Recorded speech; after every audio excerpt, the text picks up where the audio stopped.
It's Diana with Homeschoolific, and thank you for joining me for this video. Today we're going to talk about my 5 best tips on helping your child to become a better reader. And so I'm not going to tell you how to teach your child to read. The assumption is that you either have a program you're using or you're into some kind of school or school program that's already working with that. If you find yourself hitting a wall, or you're struggling, or you just try to make sure you're doing the best you can, this is a perfect video for you. Let's get started. My first tip is to remember. So go back down memory lane and think about how it was for you when you were a child. And if you can't remember how it was for you when you were a child, think about other children maybe you were in reading circles with or that you have seen read. Now, sometimes our expectation can go off of one child. I have a niece that is an exceptional writer, and she's just a very smart girl. But particularly in her writing, her and my son, she's a year younger than my son, and they would write together, and she could just run circles around him. If that was my only point of reference, I would have thought something was really wrong with him. But fortunately it wasn't, and I knew that he was exactly where he was supposed to be, and she was just way ahead. So, you know, those exceptions. But I'm saying in general, if you don't know, maybe look up some videos of children reading at different age groups so you can kind of get a reference. I am going to include some video here of my son reading so you guys can see what it sounds like for a second grader to read. Your music makes the fireflies flit and frolic. Try again. Frolic. Good job.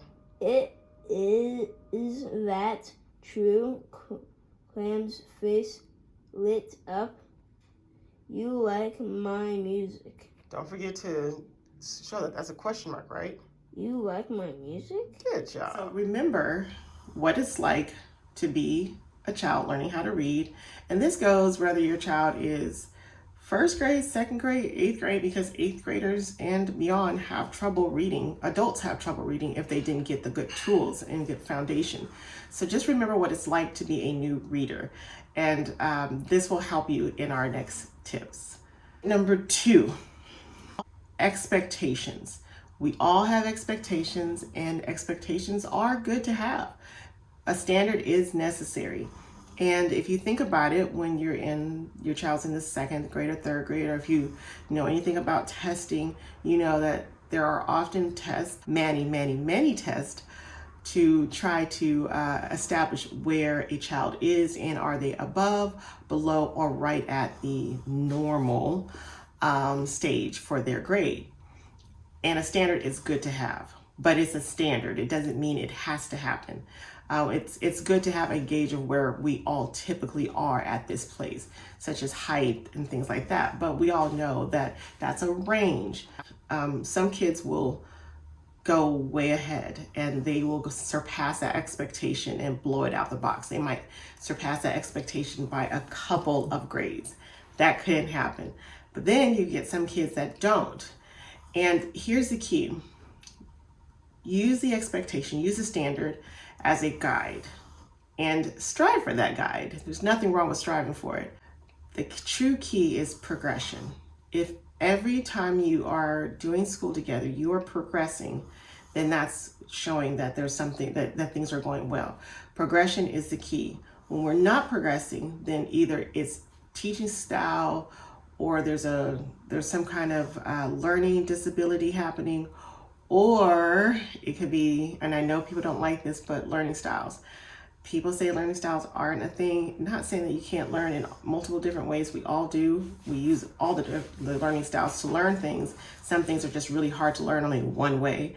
I would have a hard time delivering a baby only being a visual learner. But I am a strong visual learner. I learn and I thrive visually learning. And then next to it would probably be a tie between tactile and hearing. And it depends on the situation. Sometimes I need to get my hands in it, and other times I need to hear it, or I need to hear it and do it. It depends on the situation. Everybody's different. So anyways, expectations are important. but expectations may need to be adjusted. So that's why I say, what are your expectations? If you have a 4-year-old child and you're expecting them to read at kindergarten level and they're not, your expectations are too high. In general, that's not what 4-year-olds do anyways. So check your expectations. It may be that they need to be adjusted. Make sure they're not too low, but make sure they're not too high. And you can gauge that off of your child. There are guidelines that you can use. You can go online, check out a search engine, and actually look up words like, where should my child's reading level be? And then you will find like a reading guide. And so basically what you're going to do is you're going to have your child read what they have there for that grade level, and you're going to have your child do it in that amount of time. And then depending on how many words they read, once they're done at that time, tells you what reading level they're at. And then you also want to check on the comprehension. But that is a great way to gauge to see if your child is where they're supposed to be. And like I said, if they are below and the expectation is here, but you are progressing, I really wouldn't give it a whole lot of thoughts as long as I'm progressing. Sometimes there's a maturity thing, not in a bad way, but just like the brain is maturing, and as the brain matures, you'll find that reading will take off. Sometimes there are other things that needs to be done. If you're watching this video and you're struggling with a dyslexic child, I will put a card up above and to a wonderful dyslexic program that I use and my review on it, and tell you the goods and the bads about it. So there's other ones too, but just so you know. Tip number 3, I truly advocate giving kids breaks. Breaks are very important. Not that you need to break all the time, but when you are hitting a wall, when the brain has stopped working, which happens, give your child a break. Give yourself a break. Time to deep breathe. One of our favorite ways to give breaks is physical activity. As a mom of 5 boys, they have a lot of energy. I think kids do in general, but I have boys. I know they have a lot of energy. Sitting quietly for long periods of time is just not their favorite pastime. I took care of a few of my nieces in the past, and they would enjoy quietly coloring, and that was like a good time to them for a break. My boys were not that way. So getting on the trampoline, jumping, running up and down the stairs, whatever it took to get it out their system was a great way. And then sometimes even a snack break, eating foods that are rich in omega-3s and that will help boost brain functioning, that has a bit of fat in it, will really help. Dark chocolate, which not that many kids like dark chocolate, but salmon, things like that, nuts, those kind of snacks will really help boost that brain function and help them to get through it. Tip number 4, stay calm. This is really important, and I honestly could make this number 1 just because of the level of importance it is, but it came up 4th on my list. We're gonna keep it. Stay calm. You have the answers. You can read, you can write, so it comes easy for you. But many years ago, it may not have came so easy. It may have been that you did struggle, or maybe you didn't struggle, but some of the kids in your reading circle struggled, or maybe a sibling struggled, or maybe a parent. I had both. So stay calm and remember that English is not easy to learn. When I tell my child, I can't bear seeing that little bear in trouble. I've used the word bear in 2 different ways, and he needs to understand that, and he needs to be able to read that in the right context. When I say they're over there with their mom, you know, I didn't use that in 3 different ways, but you get what I'm saying. There, you know. So it's not an easy language to learn, and it's not as developed as some other languages that has a different word for just about everything. English doesn't, and the kids have to comprehend that, and we have a ton of sight words, and that's challenging. So before you get frustrated and they start to feel that bad energy from you, and then they react to it and they get nervous, and it makes it harder to read something that's already new to them, take a deep breath and teach your child to take a deep breath too, and stay calm. And then explain to them, you know, we're not helping each other by getting upset. Let's stay calm, and then we can read better. Or let's take a break for a second. Just need like 2 minutes so that you can come back to this and I can come back to it so we can stay calm. Being calm is very important. when I was in school, and I hope you all had this experience, or if you were homeschooled yourself, my teachers, when it was reading time, they were very good about not making us feel dumb when we made mistakes, or making us be patient for the children that had a harder time reading. They were never cruel or harsh or impatient with us. They stayed calm. You need to stay calm too. Staying calm will benefit you in teaching them how to read and benefit your child. So when you see your child pick up a paper and read ein Robot, deep breathe. I tend to chuckle a little bit at myself. Oh, that's cute. How'd you get that? Or I'll say, what does that say? Let's say it together. Line. Can you say that fast like a word? And then they can bring that together. To sleep with a zip. Oh, did you pause? Sleep with a zip.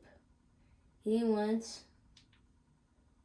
back up in the sky and made a gleam. Fast like a word. Gleam. Good. Don't forget to read with emphasis, okay? Oh, come on. You got this. Deep breath. Nope. Deep breath. Don't frown up. Tighten up your face. Deep breath. This is just big boy work. It's okay. If it was easy, we wouldn't be learning, right? Takes time for everybody, man. All right. Got a deep breath? When he came close to the hole, he did not hear a sweet tune, just a soft hiss. Uh-oh. Felix became Sounds like a word. Became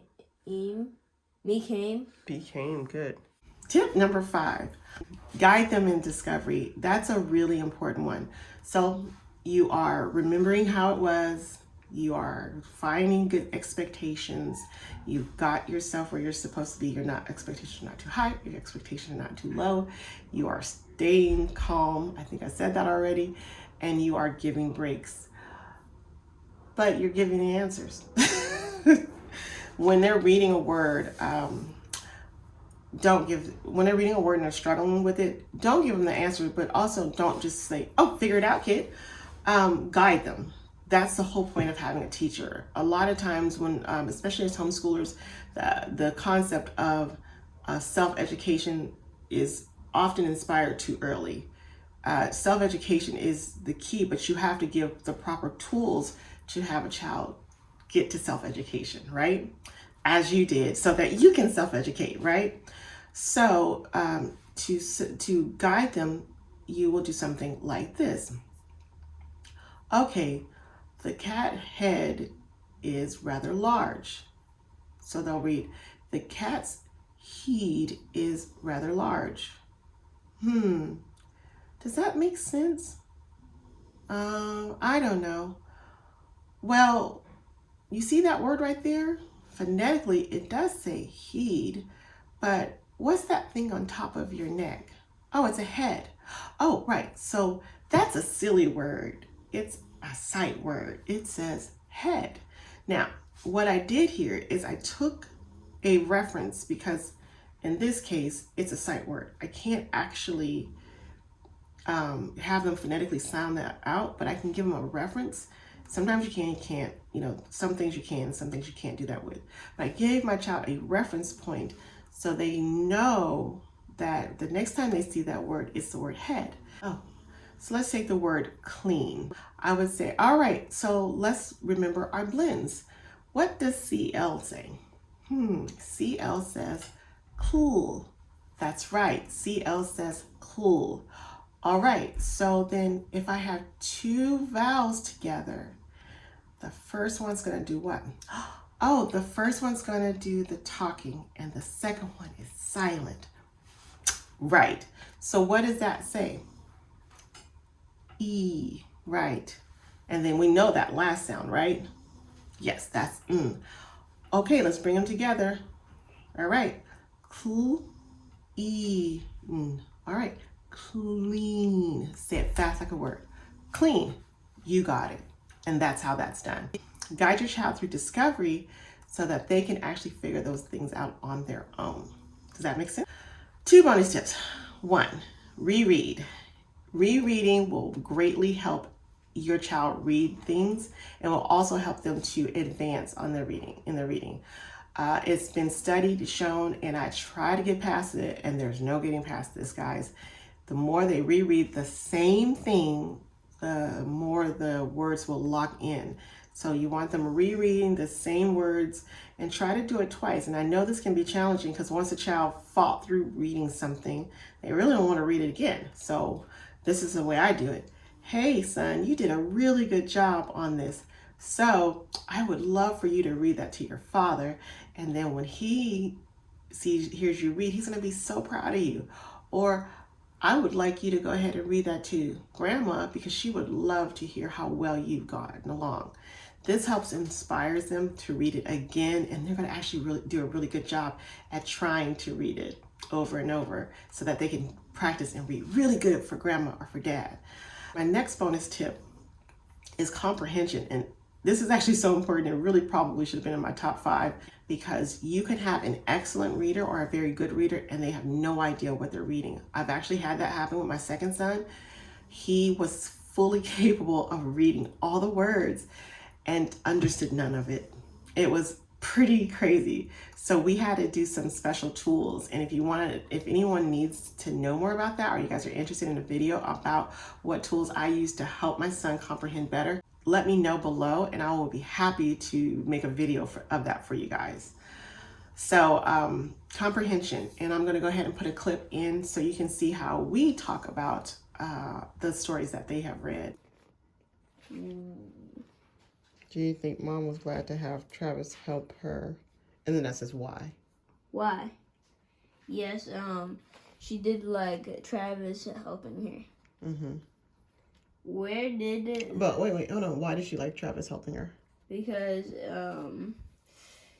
he got the picnic and all of the other stuff. Would have been a lot of work for mom to do by herself. Yes. Yeah, it was. And then he also packed his stuff too, right? Yes. Do you think that was helpful to mom? Yes. What did he pack? His clothes. Mm-hmm. Do you know what kind of clothes he packed? The best clothes for camping. Yeah, so he didn't pack a swimming suit or snow gear, right? Yeah. Because he didn't need it for that, right? I mean, he might have, for camping, but in this case, it didn't seem like he needed it. All right, what's the last question? All right, guys, that is it for today. I hope you enjoyed this video. If you haven't already, please subscribe to this channel. We love having new mamas and daddies or grandparents come and join us on your journey for homeschooling. Please check out our description box below because we have a lot of wonderful things, including our freebie, 75 wonderful homeschool sites that you need in your pocket to help you homeschool. And if you haven't already, please like this video. It really helps us out to help this channel to grow. If you know someone that could use this video, share. And you guys, we'll see you next time. Thanks a lot. God bless.